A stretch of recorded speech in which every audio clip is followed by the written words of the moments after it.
how to verify your age on YouTube. Hey everybody, welcome back to our channel. In this video I'm going to guide you on how you can verify your age on YouTube, so make sure to stick with me till the very end. Now if you would like to verify your age on YouTube, it's actually quite very simple. Just go to youtube.com, log into your account, click on the YouTube profile option here, and then once you've done that, just go to this option called Google account. Now once you go to Google account here, on the left hand side just go to personal info, and once you go to personal info you can simply scroll down, and then right here you can say birthday. So click on it, then just change the year to something that will make you your custom date of birth that you would like. So depending upon what age you want, make sure that it's at least something over 18 years of age.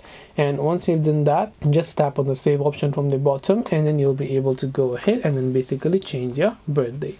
This way you can go ahead and then change your birthday. Hope this video was helpful. If you have got any questions, feel free to leave them down below. Thank you for watching till the very end of this tutorial, and see you soon in the next video.